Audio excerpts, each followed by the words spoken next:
Hi, this is Dr. Amanda with Tiger Family Chiropractic and Wellness Center, and the frequently asked question that I would like to address today is, what is that pop sound that people hear when they get a traditional chiropractic adjustment? And so in terms of science, what we know is that pop comes from synovial joints, and those are going to be the joints inside of our body that have fluid surrounding them.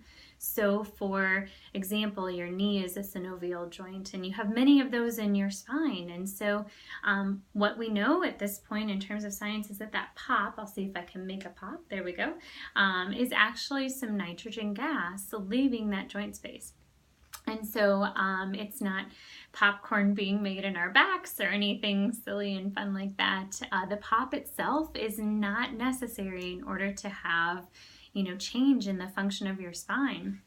And so that's exciting for some people to know, because not everyone loves that sensation or that feeling.